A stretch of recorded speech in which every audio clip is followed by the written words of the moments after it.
Hi ಸ್ನೇಹಿತರೆ, ಎಲ್ಲರಿಗೂ ನಮಸ್ಕಾರ. ಎಲ್ಲರೂ ಚೆನ್ನಾಗಿದ್ದೀರಾ ಅಂತ ಭಾವಿಸ್ತೇನೆ. ಬನ್ನಿ ಇವತ್ತಿನ ಪ್ರೊಫೈಲ್ ಬಗ್ಗೆ ನೋಡೋಣ. ಇವರ ವೈಯಕ್ತಿಕ ಪರಿಚಯ ಬಂದು ಹೆಸರು ಸಾವಿತ್ರಮ್ಮ, ವಯಸ್ಸು 39 ವರ್ಷ ತುಂಬಿದೆ. ಗಂಡ 3 ವರ್ಷಗಳ ಹಿಂದೆ ಅಷ್ಟೇ ನಿಧನರಾದರು. ಊರು ರಾಯಚೂರು ಜಿಲ್ಲೆಯ ಹಳ್ಳಿಯೊಂದರಲ್ಲಿ ವಾಸವಾಗಿದ್ದಾರೆ. ಆಸ್ತಿ ಸಣ್ಣದೊಂದು ಮನೆ ಇದೆ. ಕೆಲಸ ಹೊಲದ ಕೆಲಸ ಮಾಡುತ್ತಾರೆ. ಸ್ವಭಾವ ಮೌನದೊಳಗೆ ಮೃದುವಾದ ಮನಸ್ಸು ಹೊಂದಿದ್ದಾಳೆ. ಹಾಗೇನೆ ಸ್ನೇಹಿತರೆ, ಇವರ ಹತ್ತಿರ ಇರುವ ಮರ್ಸಿಡೀಸ್ ಬೆಂಜ್ ಕಾರಿನ ಬಗ್ಗೆನೂ ಫುಲ್ ರಿವ್ಯೂ ಕೊಟ್ಟಿದ್ದಾರೆ. ಅದರ ಬಗ್ಗೆನೂ ಸಂಪೂರ್ಣವಾದ ಡೀಟೇಲ್ಸ್ ಕೊಡ್ತಾ ಹೋಗ್ತೀನಿ, ಸ್ಕಿಪ್ ಮಾಡದೆ ಕೊನೆ ತನಕ ನೋಡಿ. ಅವಳ ಬದುಕಿನ ಕಥೆ. ಬದುಕು ಸಾಗುತ್ತಿದೆ, ಆದರೆ ಹೃದಯ ಮಾತ್ರ ಪ್ರೀತಿಯನ್ನು ಹುಡುಕುತ್ತಿದೆ. ದುಡಿತ ಮುಗಿದರೂ ಮನಸ್ಸು ಯಾರನ್ನೋ ಕಾಯುತ್ತಲೇ ಇದೆ. ರಾತ್ರಿ ಮೌನ ಬಂದಾಗ ಪ್ರೀತಿಯ ಕೊರತೆ ಮಾತಾಡುತ್ತದೆ. ನಗುವಿನ ಹಿಂದೆ ಒಬ್ಬರ ಸ್ಪರ್ಶ. ಆಸೆ ಮರೆತಿಲ್ಲ. ಕೈ ಹಿಡಿದರೆ ಸಾಕು ಅವಳ ಹೃದಯ ಹಗುರವಾಗುತ್ತದೆ. ಅವಳ ಮನಸ್ಸು ಇನ್ನು ಪ್ರೀತಿಯನ್ನು ನಂಬುತ್ತದೆ. ನಿಮ್ಮ ಸ್ವಭಾವ ಹೀಗಿರಲಿ. ಅವಳ ಮೌನವನ್ನು ಪ್ರೀತಿಯಿಂದ ಅರ್ಥ ಮಾಡಿಕೊಳ್ಳುವ ಮನಸ್ಸು ಇರಲಿ. ಹತ್ತಿರ ಇದ್ದರೆ ಅವಳಿಗೆ ನೆಮ್ಮದಿ ಸಿಗುವಂತಿರಲಿ. ಕೈ ಹಿಡಿದಾಗ ಭರವಸೆ ಕೊಡುವ ಸ್ಪರ್ಶ ಇರಲಿ.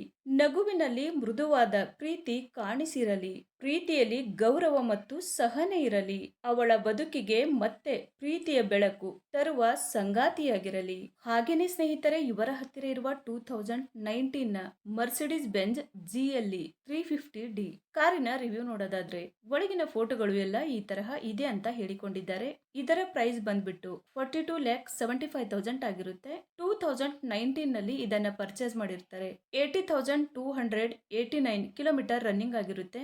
ಮ್ಯಾನುಫ್ಯಾಕ್ಚರಿಂಗ್ ಇಯರ್ ಬಂದು ಫೆಬ್ರವರಿ 2019 ಆಗಿರುತ್ತೆ. ಫ್ಯೂಲ್ ಟೈಪ್ ಬಂದು ಡೀಸೆಲ್ ಆಗಿರುತ್ತೆ. ಟ್ರಾನ್ಸ್ಮಿಷನ್ ಎಲ್ಲ ಕೂಡ ಆಟೋಮೆಟಿಕ್ ಆಗಿರುತ್ತೆ. ನಂಬರ್ ಆಫ್ ಓನರ್ ನೋಡೋದಾದ್ರೆ ಫಸ್ಟ್ ಓನರ್ ಆಗಿರ್ತಾರೆ. ಇನ್ಸೂರೆನ್ಸ್ ನೋಡೋದಾದ್ರೆ ಕಂಟಿನ್ಯೂ ಇದೆ ಅಂತ ಹೇಳಿಕೊಂಡಿದ್ದಾರೆ. ಸ್ನೇಹಿತರೆ, ಈ ಕಾರಿನ ಒಳಗಡೆ ಸೀಟ್ ಎಲ್ಲ ಈ ತರಹ ಇದೆ ಅಂತ ಹೇಳಿ ಮಾಹಿತಿಯನ್ನ ಸ್ಪಷ್ಟವಾಗಿ ತಿಳಿಸಿಕೊಟ್ಟಿದ್ದಾರೆ. ಹಾಗೇನೆ ಇಂಜಿನ್ ಮತ್ತು ಟ್ರಾನ್ಸ್ಮಿಷನ್ ನೋಡೋದಾದ್ರೆ, ಇಂಜಿನ್ ಬಂದು 2987 cc ಇದೆ ಮತ್ತು 6 ಸಿಲಿಂಡರ್ಸ್ DOHC ಆಗಿರುತ್ತೆ ಅಂತಾನು ತಿಳಿಸಿದ್ದಾರೆ. ಮತ್ತೆ ಇಂಜಿನ್ ಟೈಪ್ ಬಂದು ಟರ್ಬೋ ಚಾರ್ಜ್ಡ್ ಡೀಸೆಲ್ ಇಂಜಿನ್ ಆಗಿರುತ್ತೆ ಅಂತಾನು ಹೇಳಿದ್ದಾರೆ. ಹಾಗೇನೆ ಮ್ಯಾಕ್ಸಿಮಮ್ ಪವರ್ ನೋಡೋದಾದ್ರೆ 255 bhp ಮತ್ತೆ RPM ಬಂದು 3400 ಅಂತಾನು ಹೇಳಿದ್ದಾರೆ. ಮತ್ತೆ ಟರ್ಕ್ ಬಂದು 620 Nm ಆಗಿರುತ್ತೆ. ಸ್ನೇಹಿತರೆ, ಇದು ಇಷ್ಟು ಈ ಒಂದು ಕಾರಿನ ಕಂಪ್ಲೀಟ್ ರಿವ್ಯೂ ಆಗಿರುತ್ತೆ. ನಿಮ್ಗೇನಾದ್ರೂ ರಿವ್ಯೂ ಇಷ್ಟ ಆದ್ರೆ ಲೈಕ್ ಮಾಡಿ. ಹಾಗೇನೆ ಬೇರೆ ಏನಾದ್ರೂ ಇನ್ಫಾರ್ಮೇಶನ್ ಬೇಕಾದ್ರೆ ಚಾನೆಲ್ಗೆ ಜಾಯಿನ್ ಆಗಿ ಕಾಂಟ್ಯಾಕ್ಟ್ ಮಾಡಿ. ಧನ್ಯವಾದಗಳು.